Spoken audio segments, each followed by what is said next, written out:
All right, we are now preparing to live stream the meeting. Gentlemen, stand by.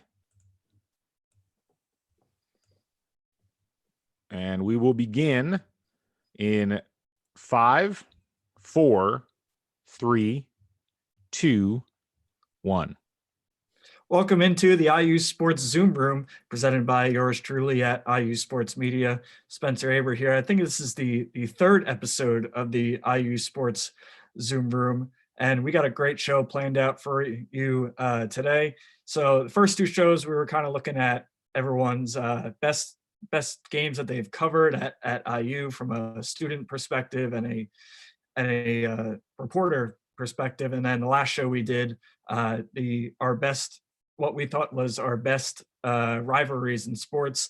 And now we're going to go on the other side and go to our worst sports stuff. And to start out today, we're going to do our worst sports fandom moments in our lives, because, you know, when we first get into this field, it all starts when you're a child. You're watching your team play, whether it's whoever that may be, and that's where it all really starts for everyone.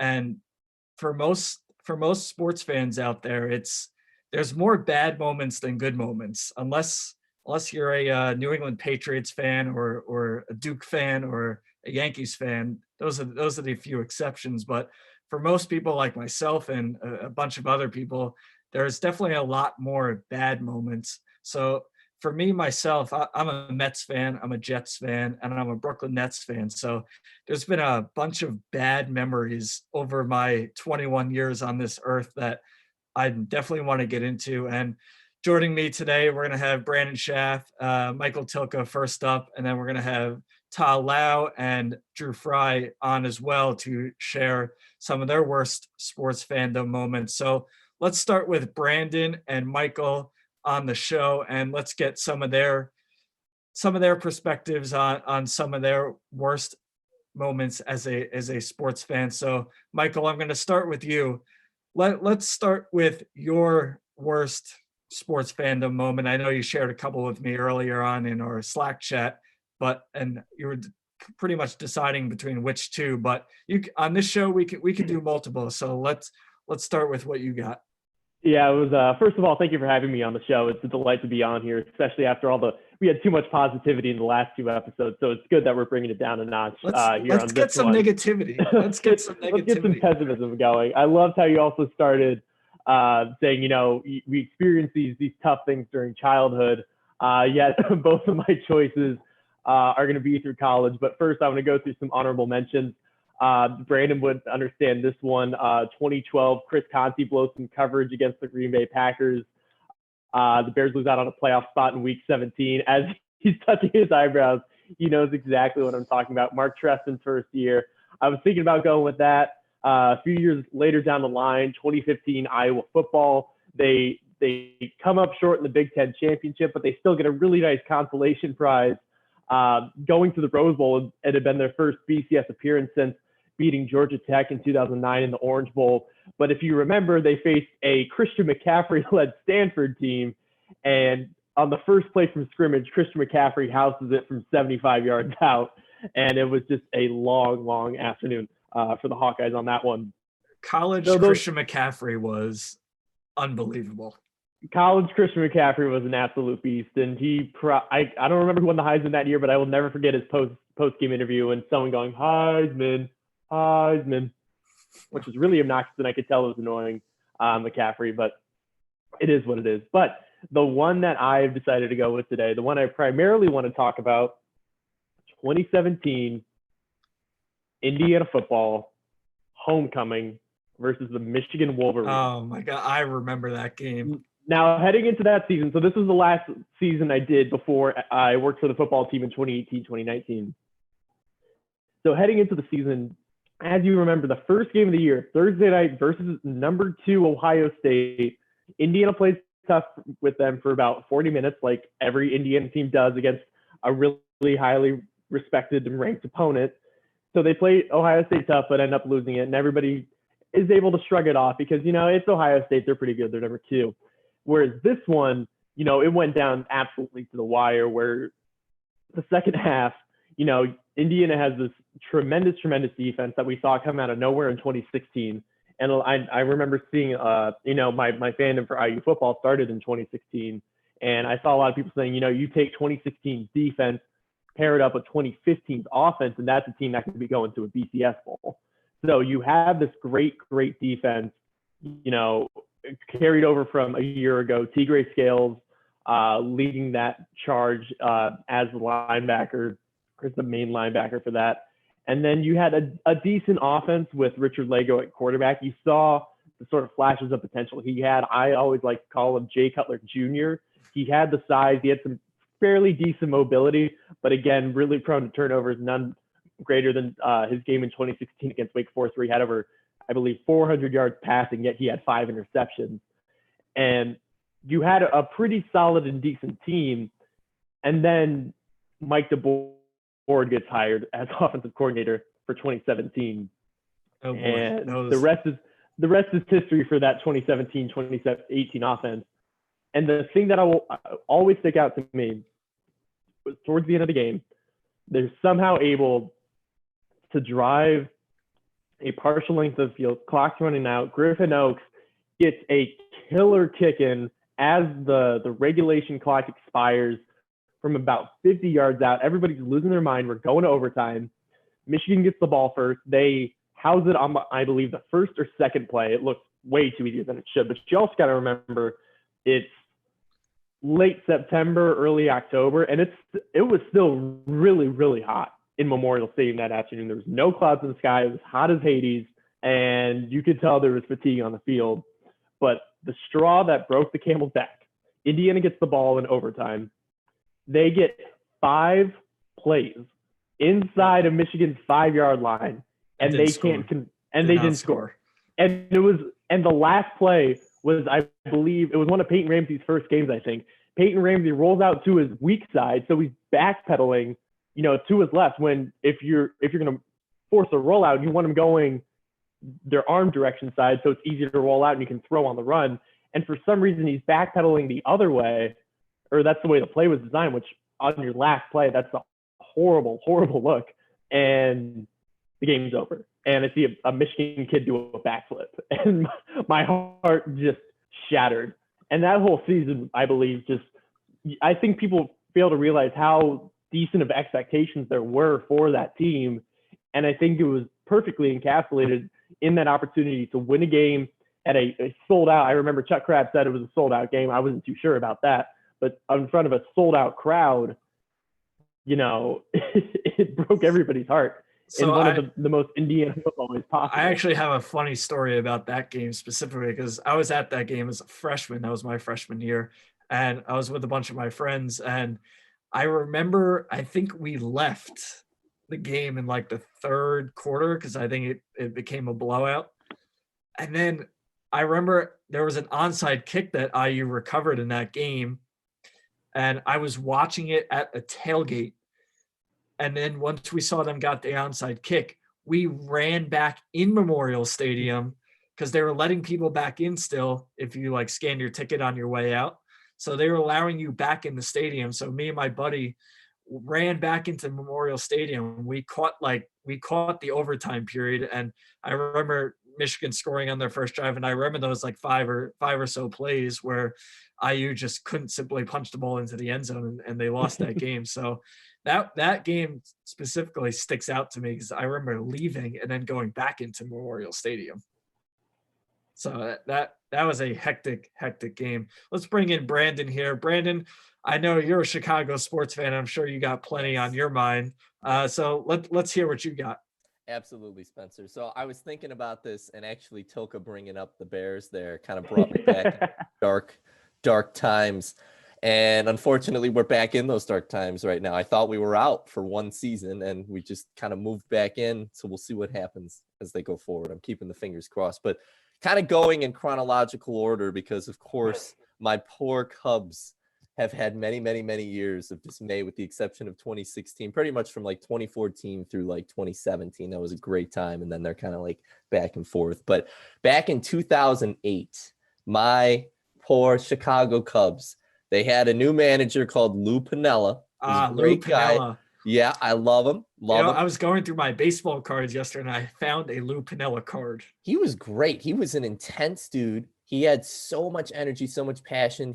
When he first came to the Cubs, he was so like energetic and fired up. He was Do you screaming. remember how red he used to get when he would get tossed out of games? Like a tomato. And like my friends used to say that's what I look like when I got mad. Like I'm a face and fuming and things coming out. Like that's how I felt watching the Cubs every single year, just absolutely destroy any chance of making the playoffs that they had. But this year we thought was different. They finished with 97 wins, which was the most the Cubs had pretty much since like 1945 or something like that, since the last time they were even in the World Series, not one, but just in the World Series.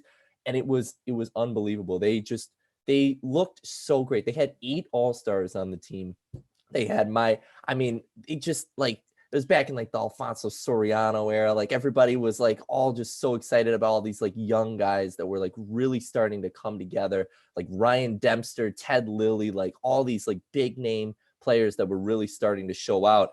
And they make it all the way to the playoffs. They win the Central Division. And this is a Central Division that still had the Houston Astros in it back in the day. Not that they're the Astros that we know now, but they were in there. So that, that's at least something. And the Cubs were, oh my gosh, once they finally made it to the playoffs, they went against the Dodgers in the divisional series, in the NL divisional series, and got swept. They were 0-3. 0-3. They had the second best record in the entire National League, and they got swept in the first round. They did not win a single playoff game, and it was the most depressing thing. I think that was probably, and I was so young. I was in like 4th grade, I think, when that happened. So like, I didn't 100% realize what was going on, but I still knew that like it was just not good.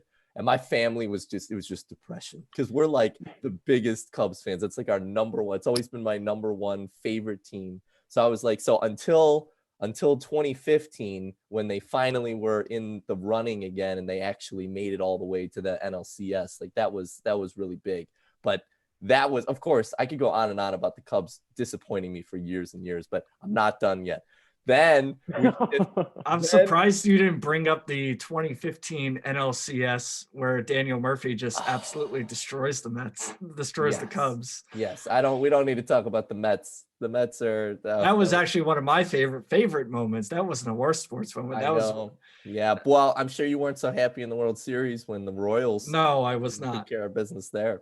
No, I was not. Not so much. So we got our sweet revenge there. We were rooting for the Royals the whole time. And then Ben Zorps wound up coming to the Cubs the next year and wound up being the World Series MVP. So that was beautiful. But then before that, we're still talking about bad memories. Bad memories.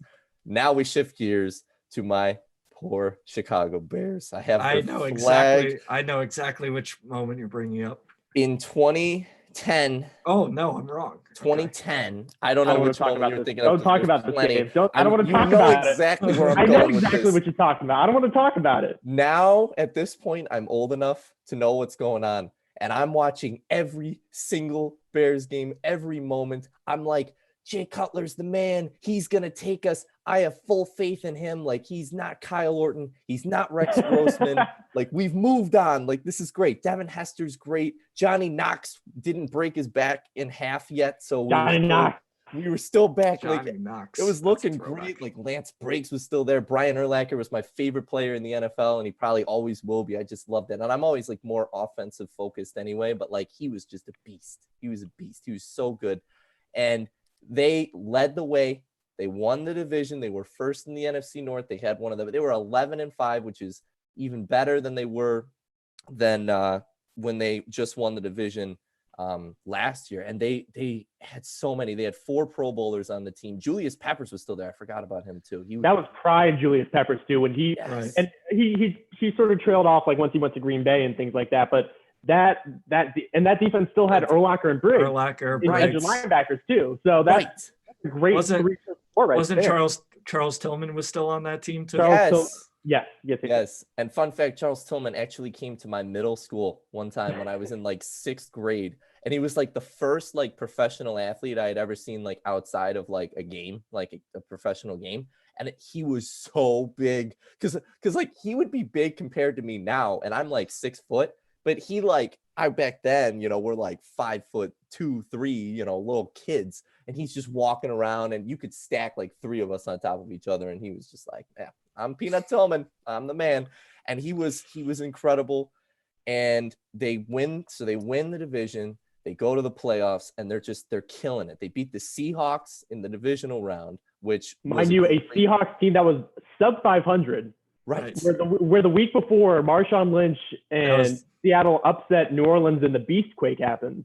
Yeah. Right. Oh, yeah. So that beast mode play is still one of my favorite plays of all time. Oh God, Dylan bringing up a ghost from the past and Caleb Haney. He was the backup quarterback for Jay Cutler back in the day. That's a throwback. He actually wound up, I think, taking over after they got rid of Cutler, at least for a little while. And Lovie Smith was still the coach. Well, yes, Lovie Smith, the pride and joy of the University of Illinois now. He has grown out a beard of all beards. It is just 100% gray. He's not even trying to hide how old he's getting now. And so they beat that sub 500 Seahawks team, which everybody was like, how did the Seahawks even make it to the playoffs that year? And then in the conference championship game, Tilke, you know what I'm talking about here. I know what you're talking about. NFC championship game. Here's me, 2010 Brandon, thinking that, oh my gosh, I'm going to see a Super Bowl. The Bears, like we'd already seen them against the Colts, but they lost. So I'm like, all right, whatever. And I was also like super young when that happened. So like, I just remember Devin Hester running it back in that. That's all I remember. That's all I remember from that entire game, because after that, we just tuned it out. That and Prince. I remember Prince too. Exactly. Because Peyton Manning. That was my introduction. God, like every Colts fan in the nation will forever remember how that was like Peyton Manning's like superstar moment where everyone realized how great he was. And unfortunately, it was at the Bears' expense. Fast forward 2010 NFC Championship game against, lo and behold, the Green Bay Packers. Of course, it has to be the Packers, but I don't care. I'm thinking, hey, we just beat them like the whole season. Like we literally dominated everybody. And I think we lost them once. I think we split the season series. I think we lost in Green Bay because we never win in Green Bay. Look it up. Yeah. Or did we lose both? I don't even know. I hope not, because they had 5 losses. I hope both of those were not to the Packers. This was a while ago. Let me look at what the schedule was. I'm a gotcha. You keep going. I will be your stat man on this one, Brandon. Okay, good. I do know. I just looked. They did win at least one of them, so hopefully they won both of them. But yeah, anyway, they split them. They lost they beat them in September in Soldier Field. They lost them week 17, 10-3. Yep, at Lambeau. I mean, it's every time. I cannot remember the last time they won at Lambeau Field. It's preposterous. But anyway. So now they're like, okay, it's at Soldier Field. So I'm not worried. I'm like, we're at home. We got the division. We split the series with them. We legitimately have a better team. I'm never going to say that I'm never going to say that Jay Cutler was better than Aaron Rodgers. Like, I'm never going to admit that, because Aaron Rodgers has always been the man. But he, at the time, was not the Jay Cutler that looked like he was going to quit. Like, he was for real. And we get to this game, and they're just going. And I'm feeling it. They're going back and forth. It's like 7-7, then it's like 14-7. And then I think at some point, the Packers I think they went up 20. Did Jay Cutler get injured in this game? Yes, because that was the big talking point, was that he went down. The Bears ended up on their 3rd string, and everybody criticized Cutler for toughness, even though he had absolutely obliterated his leg. So he went down, and he's like I remember, because he was on the bike, right? He's like, he just keeps getting on the bike, and he's like trying to like see if he can come back in. And the announcers are just ripping him for not going back. They're like, this is the moment that everybody trains for. Like, how are you not getting back in this game? That had to be Buck and Aikman on the call. Probably, because it's always Fox. And I was Troy Aikman with Buck at the time. I think so. 7 years ago, 10 years ago. 10 years ago. Yeah. Yeah, he was. So, oh my gosh, they were just like, yeah, I can't. And Aikman was like, I can't believe it. If it was me, I'd be out there in a heartbeat. Blah, blah, blah, blah. And I'm like, all right, I kind of agree, but at the same time, we'll see what Caleb Haney can do. Classic Caleb Haney. And of course, Aaron Rodgers just works his magic, and they go up 21. They scored 21, and we just never got there. We scored, I think, like kind of a late game touchdown to make it 21-14. But there just wasn't enough time. And it was such a beautiful day. I remember it was like a sunny day in Chicago. Everybody's like, perfect day for football, perfect day for a Super Bowl bid. This was the team that was supposed to do it. And of course, just sadness. And then man, don't even get me started on the 2018 Bears that I thought were going to go to the Super Bowl too. That's And what I'm then- surprised you didn't bring. I'm surprised you didn't bring up the Cody Parkey game. Yeah, of course. The Cody Parkey, the double doink, as they The call it. double doink. Yes. And man, I mean, that is a whole nother story. That's a whole But nother story. Going back to that 2010, the championship games, the Jets were actually in the AFC Championship game, playing the Steelers that game, and Yes. they were down big. I think they were down like 21-0, and then they come roaring back, and I think they lost like 24-19. There was like this one, the Jets had a chance to take the lead on one final drive after they make this miraculous comeback, Yeah. and then lose to the Steelers for the second straight year of missing the Super Bowl. And it was right. The game before it was one of the biggest upsets in NFL history when the Jets went into Foxborough and beat the Patriots that year, who were like 14-2. So I remember 2010, me and you, but we could have had Super Bowls. That's what I'm saying. And like, that was the year that I became a surrogate Steelers fan, I guess, because I was rooting against the Packers in the Super Bowl. And what happens? The Packers and I was win rooting for the Packers because the Jets just lost to the Steelers. Yeah, so that was a lose-lose scenario, pretty much Both across of us. the board. Before we get to Drew and Ty, Michael, I want you to share one more quick moment, real quick, before we take you guys off and get to Drew and Ty. Well, I was going to talk about the Tax Slayer Bowl this year, but now Brandon's got me sort of gassed up over here thinking about the Bears. And so the other anecdotes that come to my mind when thinking about that game is specifically that I believe the leading receiver for the Bears that year was Greg Olson, and he got sent away because Mike Martz apparently wanted a blocking tight end, and he gave away a Hall of Famer tight end in Greg Olson, and who's had a spectacular career. Yeah, to the Panthers. Yeah. I believe now has played more years with Carolina than he has Chicago, but he was an absolute stud at the tight end position. You had Matt Forte in the backfield, who's always been, I would put him running back. Matt Forte. I loved him. I would call him, I think he's one of the perfect candidates for not the Hall of Fame, but the Hall of Very Good. Yes. Where, he had a really good, really solid career, but not sort of that. Right on the brink. Yeah, exactly. I mean, that's what you get when you play for the Bears and the Jets for the majority of your career, unfortunately. And then specifically this narrative of B.J. Raji for the Green Bay Packers being this sort of godsend of interior defensive linemen who broadcasters and specifically Buck and Aikman love to dub him the freezer because the Bears had the fridge. And I remember 12-year-old me, even though I wasn't too familiar with the 85 Bears, that it infuriated me so much because of this idea of like, no, that you're just blatantly copying a cool thing that the Bears had. And it's like, and I've yet to figure out if, nationwide, if the Packers are actually a likable team or not. Like we all know nationwide, the Patriots aren't sort of that team. The Steelers are in that category as well. Cowboys, but I've never been sure. If Colin Cowherd has any credibility, he says that because the Packers are in the Midwest, it makes them a more likable team because they're not isolated on either coast or down south. I have nothing against the Packers. I have nothing against them. But that's also me as an AFC fan. So it's a little different. Of course, I hate them, but that's just internal bias forever for the rest of my life. That's how it's going to work. Yeah. It was that combination of, everything that went wrong in that game. The offense wasn't there, even though the week before, it was against the sub 500 Seattle team, but they looked really, really sharp. And I remember the game was super snowy, but Jay Cutler still had like a 50-yard bomb to Olsen. That was absolutely remarkable. And it's the one thing I always remember from that game. Yeah. But they had the offense, they had the weapons, they had a really good defense too. And things just kind of went in like a lion out like a lamb, sort of, which was disappointing, especially because they were the 2 seed. They were the ones who they won the division. They had a first round bye. Green Bay was the last team in the playoffs.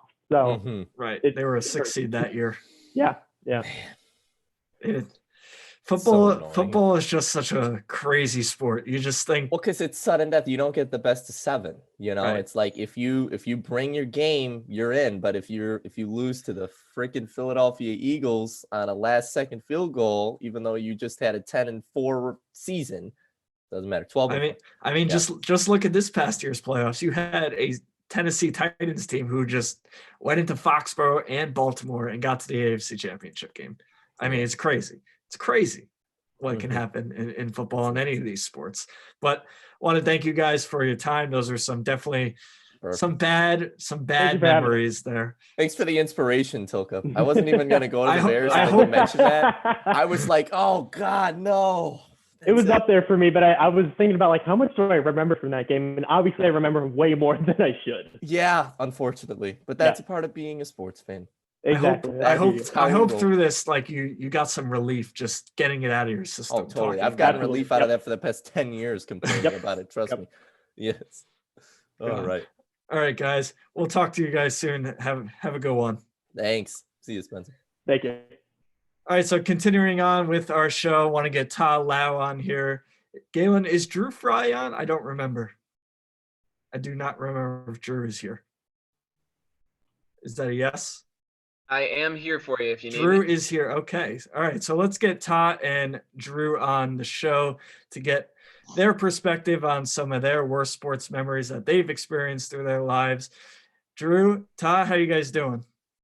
Doing well, but it sounds like we're about to get a lot worse. Oh, yes. It's going to get very dark. Sounds same for me, honestly. Yeah. Yeah, it's going to get very dark, soon. especially, Drew, I know you got some up your sleeve that you probably want to get off your mind. So let's start with you. I'm going to guess it's probably a Dodgers one. Yeah. So as you all know, lifelong Dodgers fan. I don't have any ties to LA. It's just been in my family for years. And that's like the one true like unwavering fandom I've had since I was born, and I've rooted for my entire life. And I understand I'm going to sound very spoiled when I like go on my rant about the Dodgers, because I fully get it. 7 straight division titles, back-to-back World Series appearances this decade, last decade. I'm super happy with that. See, your suffering's a little different because it's very much. They're not I'm not bad. gonna compare myself They like just the Bears. they can't finish it off. That's been their problem. And after 2017, where the Dodgers were so close, and then 2018, where like I'll be honest, just it was a better Red Sox team that beat them in the World Series. We get to 2019, the entire season is just built up for the postseason. Like no one cared about the regular season. The NL West was down. It was all just about the postseason. Dodgers come in with the number one, with the best record. They have to face the wild card team. Shouldn't be too difficult. And then here come the Nationals. And I even knew ahead of time the Nationals were probably the worst matchup just because they have like a lot of talent. Strasburg, Scherzer. Yeah, but Corbin. Even then, I was not prepared at all for what was in store. And like all due credit for the Nationals, they made a great run and they're a great team and they deserve that World Series. But man, to build up that entire season, knowing that this could be the Dodgers' year, the NL largely was down. There weren't that as many like large rivals that had challenged the Dodgers all through the season. And in the first round of the playoffs, not even the first round, but in Game 5, everything was looking great. Walker Buehler threw a gem. Love Walker Buehler. My personal favorite player in the world, Kike Hernandez, who's like a backup super utility for the team. He hits a home run in that game. I was ecstatic. I've got my Kike bobblehead sitting like on the TV stand in the living room. My house, all my roommates are there, and they're happy for me. It's a fun time. And then when I say that, like the wheels fell off, those scenes in cartoons where like the car starts falling apart, and then slowly and steadily pieces come off until like all that's left is the main character just like sitting in the seat. Right. And the seat's still intact, but they just have to like keep watching everything happen. That's how I felt watching that game. 8th inning comes around. Kershaw comes in from the bullpen, which like I wasn't happy with that anyways, but that's how that goes. And that's when I started noticing like, oh no, these wheels are getting loose. And then he gives up the 2 runs and I'm like, okay, yeah, the wheels are gone, but maybe like the rest of my car will still like slide across the finish line and I'll be fine. And then Joe Kelly comes in, and that's when the rest of the car was just like dissolved. And I was just sitting there and I just had to sit and watch, and I couldn't move. And I just had to witness what was about to unfold as he then loads the bases. And then the grand slam, which effectively ended the Dodgers season, sends the Nationals into the NLCS. And my roommates have told me that was the first and frankly only time that they like saw true like anger in my eyes, because I had no reaction other than to just like sit and watch as everything came like crumbling down. And so Howie then freaking Kendrick, out of all people. it was Howie Kendrick, a former Howie Dodger. He spent a couple freaking years with the Kendrick. Dodgers. The one guy in the lineup of the Nationals that you just would not expect, and he just had a monster playoffs. And he had already like booted a few ground balls earlier in the season. The Nationals were saying Right. like he could have been part of the reason that they didn't move on. And that, yeah, just to witness it, not only that, but like once Kelly loaded the bases, I figured the Dodgers were going to be trailing. But for a Howie Kendrick grand slam to be what ends it, I ended up going, I walked down into the basement of my house and I sat there in the dark, just in the corner, because I didn't know what else to do with myself. And the worst part was I still had the nagging thought in my mind, I have a paper due tomorrow. And I was in no state to write that paper. No, I don't blame you. Yeah, like, it's tough because I understand the Dodgers have had a ton of success, but it was just all of the buildup to come crashing down. And I still remember Joe Kelly was the last guy I wanted to see in at that point. You wanted Jansen probably. I mean, anyone, even like Ryu was available. I mean, the guy was a Cy Young candidate this year, but and Kelly had pitched a clean inning already. It was his second inning that he was coming in for. It was more so the fact that I remember at the beginning of the season, I'm like, okay, Joe Kelly has World Series experience. He could be that final like missing piece, the setup man that the Dodgers never had. And I forget what the exact number was, but I remember the first few games of the season, Kelly like blew the lead or took the loss. And there was a period of time where the Dodgers had like 7 wins and 3 losses, and Joe Kelly was 0-3 on the season. So like the first 2 weeks of the season, the Dodgers were like however many wins and then Joe Kelly. Right. So for the season to start that way and then for it to end that way, I was just in shambles. And just like Kershaw specifically, it's just he cannot catch a break in the playoffs. It's rough.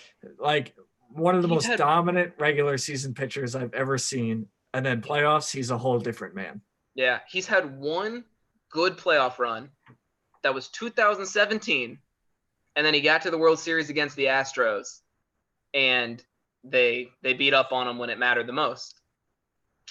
Absolute shambles. And even now, after having the season end to the Nationals, and then to find out all the Houston Astros stuff, and that the 2017 World Series, which like with Boston, that was one of the most incredible like 7-game series I've ever witnessed. Right. And like at the time, I honestly am like, I get it.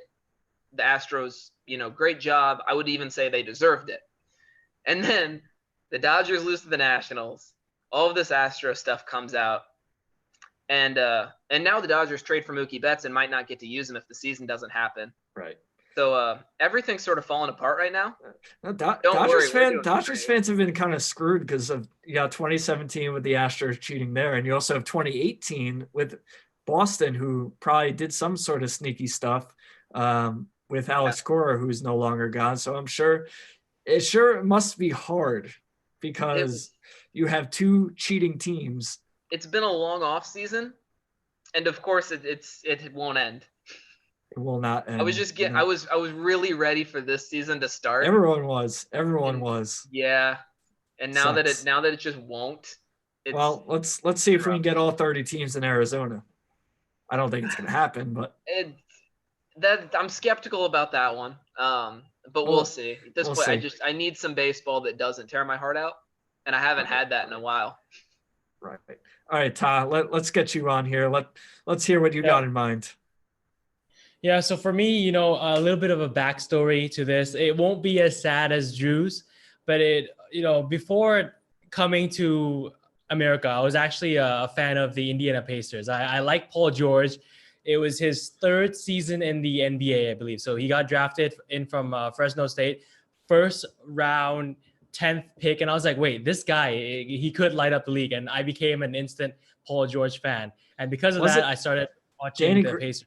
Danny Granger was on those teams too. Yeah. It was Granger, Paul George. They had Roy Hibbert at the center. Roy Hibbert. Oh, God. David West, and Lance Stevenson. Lance Stevenson was point guard. Yeah, it was the OG Lance. It was the cool Lance, not the cool Lance the Stevenson.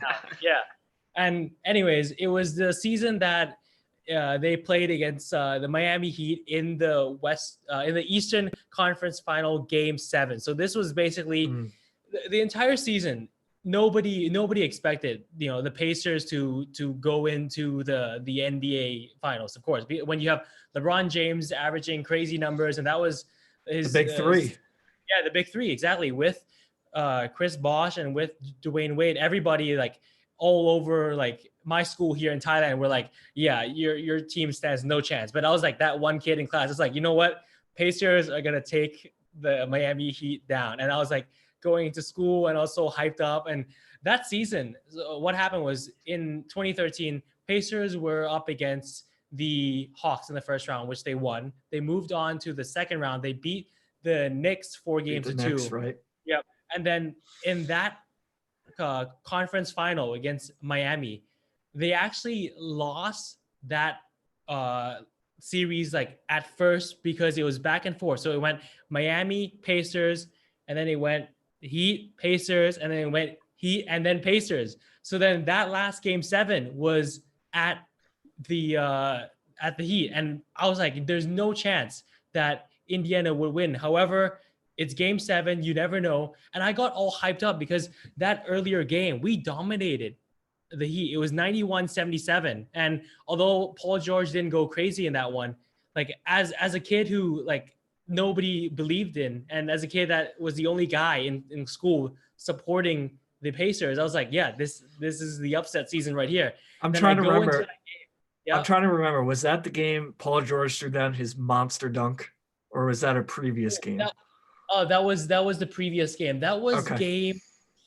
I'm gonna say it was in Miami. I remember that. Yeah, game two. I think that was game 2. If not, then game 4. But yeah, it was crazy. And then he threw it on Birdman. Yeah, right. It was crazy. And then LeBron, like a couple seconds later, hits like a deep 3 from like downtown.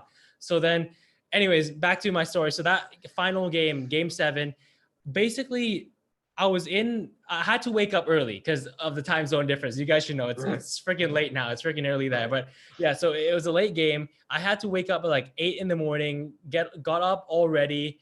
There was no school already because like school was out. So basically I was like just chilling at home, watched it. And then from the first minute on, we were down like 5-10 points. Second quarter, Pacers still holding on. And then late third, when everything fell apart, I think Paul George that game he wasn't even like the top like scorer for Indiana if I'm not wrong. He was he struggled a lot, and then basically all the wheels like it was just terrible. They all just fall apart, and then the next thing I knew was Pacers never really made a deep run into the conference finals again. They did make it again the next year, 2013-14, but that was 4-2, and even since then I don't think that I'll ever see the Pacers make the conference finals again. And then Paul George gets traded a few years later. I mean, Pacers. It's rough. I mean, being a small team, liking a team that is a small market team, especially in this part of the world, a lot of people will criticize you, and a lot of people will be like, why? Because like there's always like the mainstream teams, like they always follow LeBron where he goes. There's always the LA fans. There are still a bit of Knicks fans in Asia, not gonna lie, because I don't know why. Yeah, and then there's of course the Golden State with the Splash Bros there. Yeah. But other than that, honestly, there's not a lot of people who support small market teams. So I was one of those kids in school, and unluckily, next when classes started in fall, they were like, yeah, you're that kid that thought that the Pacers could take down Miami. Look where you guys are now. And then ever since then, I've just been like quietly supporting the Pacers, but yeah, hopefully things turn out. They've had some good players over the years. It's just, I mean, if Oladipo can get it going, hopefully then we can make another deep playoff run. I mean, this season he came back and he looked good for a bit, but then of course with the injury that he suffered last year, I don't think that his leg will be back anytime soon. That was the Galen Clavio curse. He was at that game. That's the reason. It was rough seeing that, and that was like way early on. Yeah. Yeah, and another We're not going to blame me for these things. We decided that, right? Oh, we're not blaming you? I thought we were. Because I remember specifically a tweet, and I think you Okay, said, hold on. "Uh-oh." I'm going to have to jump back in. This is ridiculous. I'm getting blamed for things. Okay, so let me tell the story. The full story is this. It's very straightforward. I actually had a bunch of bad defeats in a short period of time while I was traveling to try to support IU athletics. I traveled all the way to Minnesota to watch us play football.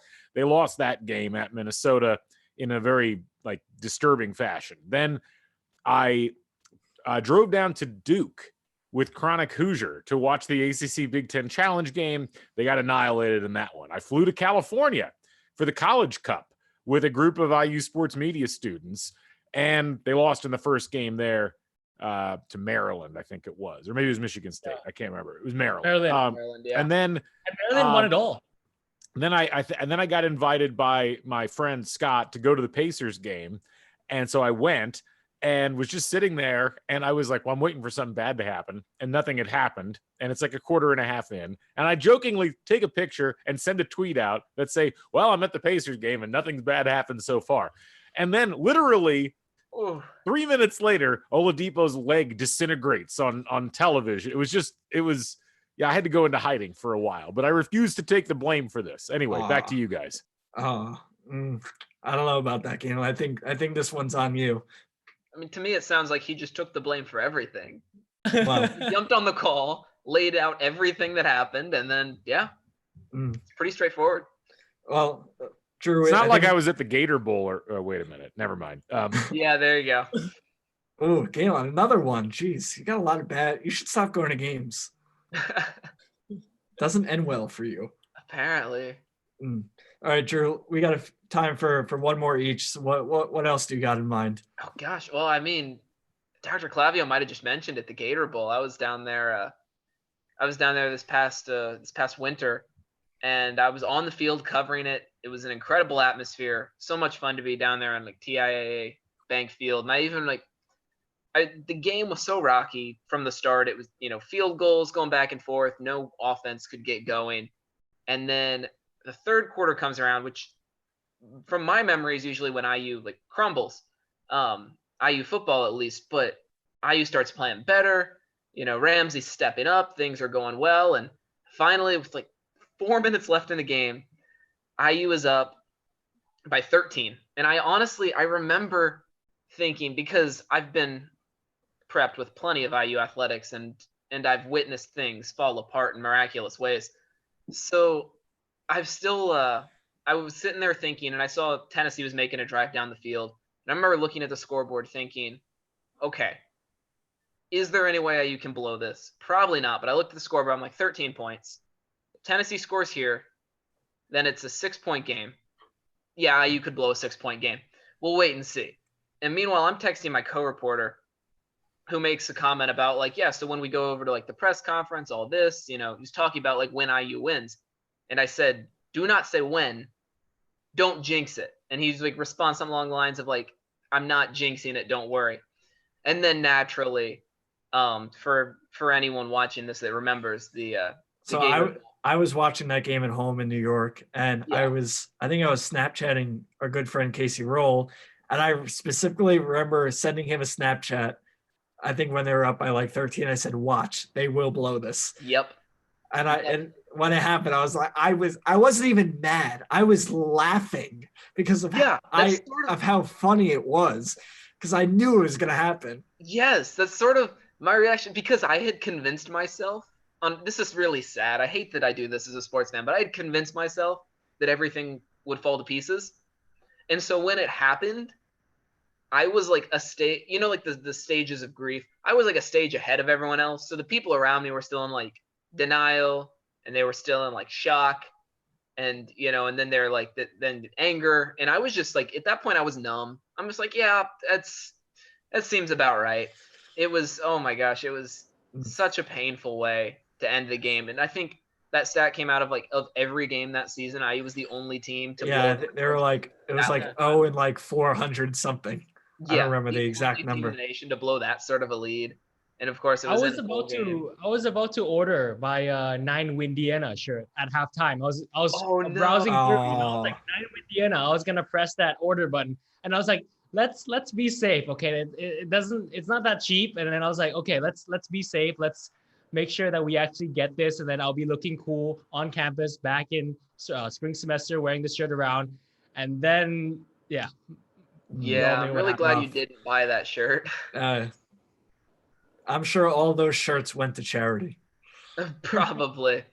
Oh, that was such a like it was a very good like it was a really cool atmosphere and it was so much fun to be there. But just Sure. then I proceeded the very next day to make the drive back from Jacksonville to well, I drove from Jacksonville to Louisville. Just full day How trip. long was that? It's about 11 hours or so. That's what I was gonna say. 10, 11 hours. Yeah. So, which I'd driven to Penn State already, and that'd been about 9 hours. But still, like, the Penn State game, at least, like, IU could have won that one, but it wasn't the expectation at any point that IU should have won it. With the bowl game, it was very much the stakes were higher, and IU had the opportunity, and so I just had to think about that for the next 11 hours as I'm staring at nothing but, like, highway through the middle of Tennessee. It was SEC country, baby. Well, I mean that Penn State game. If Donovan Hale were to catch that, I think we could have won that Yeah. pass in the end zone. And if Watt Pillier didn't get concussed. I think that Yeah, was the big one. that was the Losing terrible Philly no really call. hurt. Terrible no call. I Todd, will what say are- one fact that no one cares about except for me, but that Donovan Hale drop touchdown catch, I was on TV. I made it on TV. I had my There camera you go. set up, so I still remember like watching that play and being like, "Oh, look at me, all Hmm. sweet and innocent, and not knowing what's about to happen." Ty, what about you? One more from you, and then I'll get into some of mine because I got a bunch. Oh, good. So All right, Todd, let's give you one more. I'll try to keep mine short and sweet. But the reason I changed my shirt, and Galen probably knows this, I'm a Liverpool fan. And what happened, I need to give you a bit of context, is that Liverpool has never won their top flight leagues, or what is called the Premier League. They've never won the Premier League.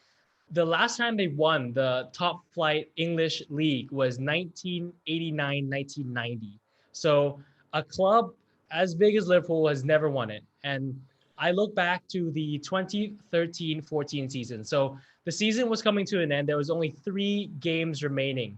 And Liverpool played against Chelsea. At this point, Liverpool was in first place. They had played one more game than Man City, but they were 3 points ahead. And if they won this one, they could have gone 6 points ahead, which meant that, you know, Man City would have to win all the games remaining and Liverpool would have to drop at least one game so that Man City could catch up. And yeah, if we won this game at home against Chelsea, it would have been in our hands. Now, what happened was that in this game, the side that Liverpool played against Chelsea had a manager by the name of Jose Mourinho. And this guy is basically an artist when it comes to destroying the opponent's tactics. You know, he's that annoying guy that if you're playing offensive, he's going to sit deep. He's going to make sure that nobody gets past his back line. And Jose Mourinho is an absolute pro at just making, you know, opposition managers lose their heads. And that at that time, Liverpool's manager was Brendan Rodgers, and he was a young, upcoming manager. Not a lot of people rated him at that point, but he took Liverpool all the way to first place with a team that didn't even have proper wing backs. And wing backs are defenders who stay back in the wings. And we didn't have proper starting wing backs in our side, which meant that we had to shift a couple guys around. We had a very young team. I think that was the season that Raheem Sterling was upcoming. We had Suarez up top. And going into that game, Liverpool fans, everybody thought if we win at home against Chelsea today, we go away and then we come back home and we win the rest of the games remaining, we can finally win the league. The first time in 24 years, the first time ever we win the Premier League. The game starts off really rough. You know, we're knocking the ball around. We have a lot of decent looks, not a lot of good looks inside.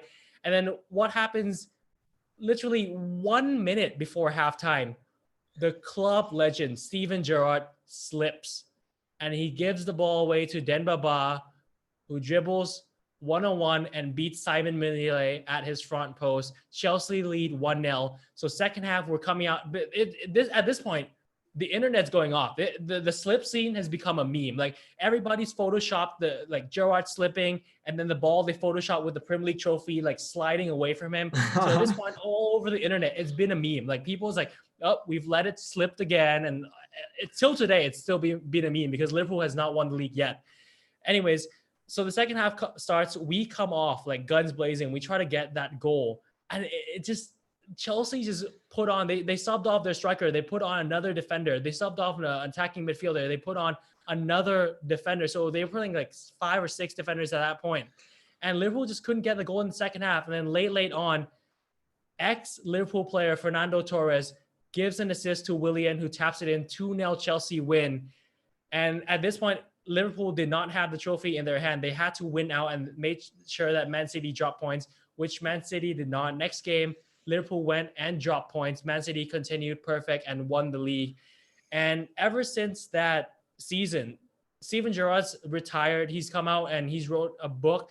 And in a chapter of his book, he just said he's never had any moment in his life as sad as that moment before. He sat in his car after the game for 2 hours just staring there. He just couldn't believe what happened because he just cost his team a chance to win their first ever Premier League title. And till today, people look back at Steven Gerrard, and the only little bit of dirt that you can find in his career, he's won every single thing possible that a Liverpool player can win: FA Cup, the Champions League, but he's never won the Premier League until today. I think Steven Gerrard goes to bed thinking about that slip, which is a very devastating story to think about.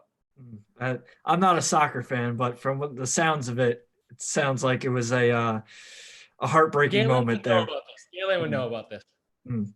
All right, so you guys definitely provided some great moments. I'm going to keep you on here, and I'm going to share a couple of mine. And the one that stands out to me the most, and it's not even because of in the moment of when it happened, it's been years after. And obviously you guys know this. It's the Mark Sanchez butt fumble from 2012 against the Patriots. That was like a not top play for this is why it bothers me to this day, is that because SportsCenter every year it comes around to that date, I think it was around Thanksgiving, they continue to show it every year. And that's what bothers me so much about it. It's not even It's not even the play memory, itself. You know? When you post a picture on Facebook, and it reminds you over and over again. It just I get reminded of it every single year. I remember because I was watching that game. I wasn't I was mad in the moment that it happened because I was just like, what the heck did he just do? And then it's just years later, they just continue to play it on sports. And I'm just like, that's like the one thing I hate about ESPN right now is they continue to show that play every single year. I'm just like, it's enough already. Everyone knows it. So that's definitely it. Like I said, the moment I wasn't mad in that moment. It was more the years after of them playing it, replaying it. But that one definitely stands out to me. And another one I had,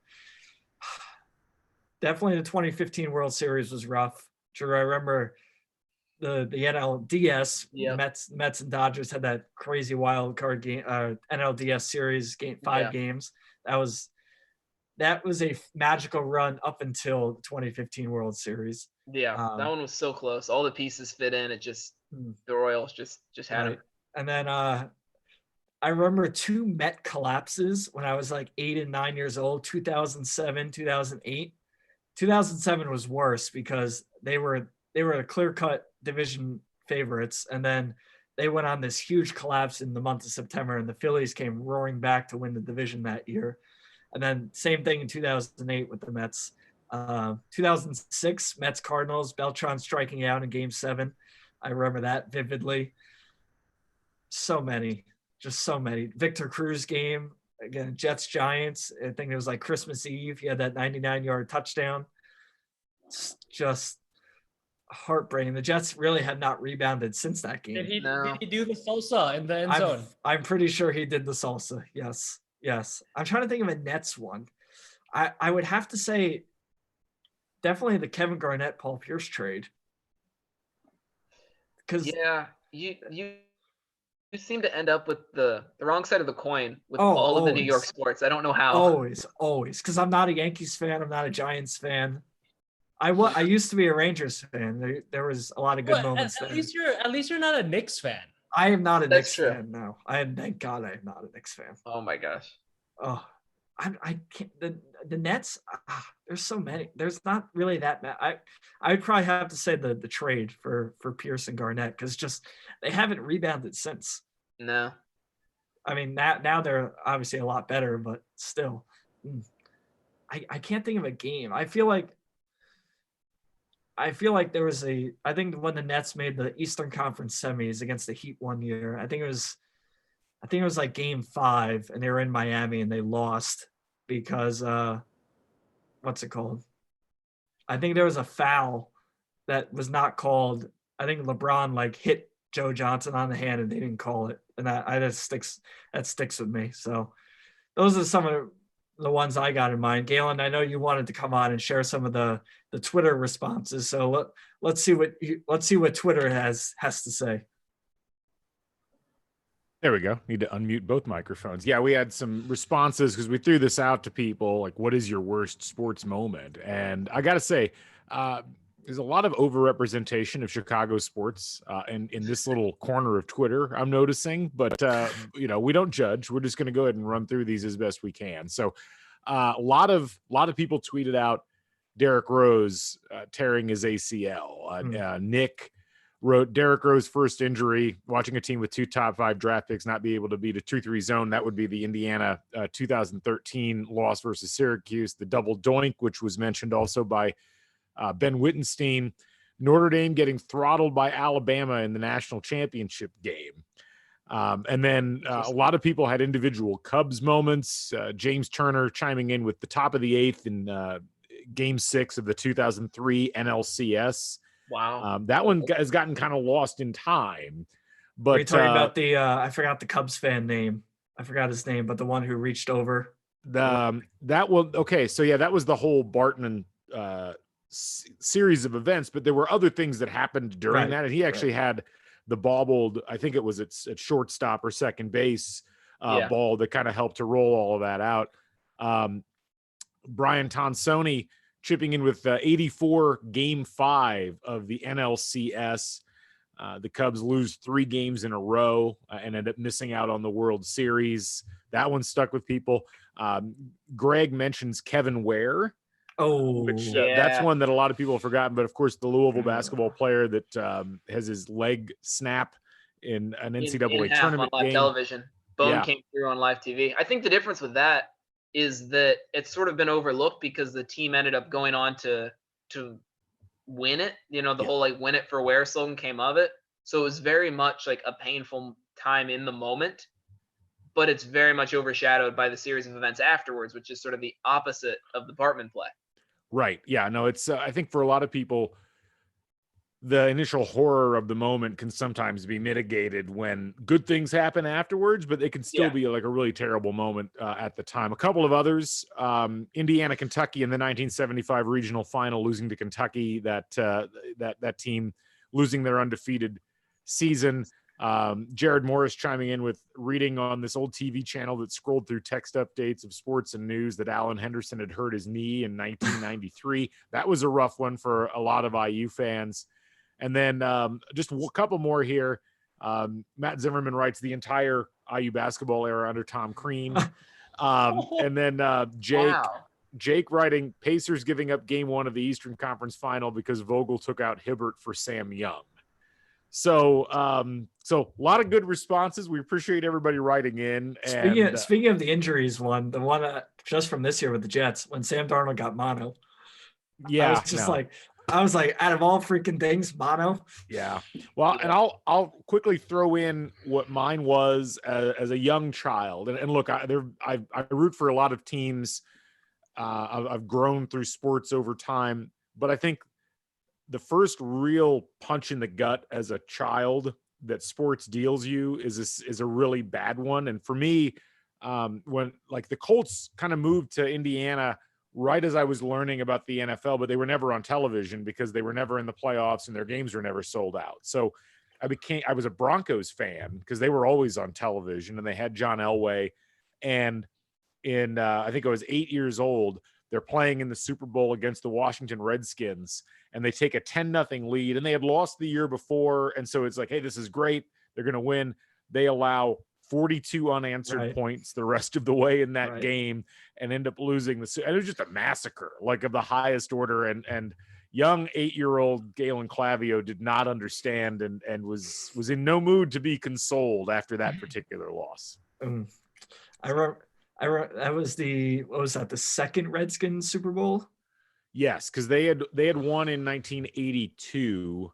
I forget who they beat in that game. Might have been the Dolphins, and then they lost the following year to the Raiders. But or maybe I got the order reversed. But they came back, and that was kind of a surprise team. Like the 49ers, I think, were the favorite in the playoffs that year, and then they lost unexpectedly. And the Redskins kind of weren't supposed to be there. They had a journeyman quarterback. They had a running back who set the record for the most rushing yards in a Super Bowl, and then was out of the league like a year and a half later. Just a weird confluence of events. Wasn't Todd Bowles was on that team too, right? Todd Bowles was on that team, and Gary Kubiak, former Houston Texans coach, was the backup quarterback to John Elway in that game. There's a lot of different things, a lot of different threads going on in that contest. Dark times for 8-year-old Galen Clavio. The curse lived on there, although you weren't at the game. My teams have won lots of titles. I just want to clarify That's true. Okay? You have that same year, Indiana won the national championship in basketball, and I was in second grade, and that was amazing. And you have more than me. I have none. See, there you go. I don't have that many, but I've at least got more than you. It's not hard to have more than zero. When are Spurs gonna win? When are Spurs gonna win a title? I don't have a good answer for you. I think when there's obviously some structural issues, but when it's just tough when you're being outspent at that degree by the teams that are above you. It's probably I think they've got a better chance than Arsenal at winning a title in the near future, but I still think that you have to rank them behind City, behind Liverpool, behind Chelsea. It's hard to overcome that. For sure. Dark time. Yeah. Dark times here on IU Sports Zoom Room. I want to thank Brandon Schaff, Michael Tilka, Drew Fry, Ta Lau, Galen Clavio, our producer. Definitely a fun show, even though it was depressing at times to talk basically the whole time for everyone. But want to thank you guys for joining me on the show, and want to thank all the people who responded on Twitter to our worst sports fandom moment. And we will see you next time right here on the IU Sports Zoom Room.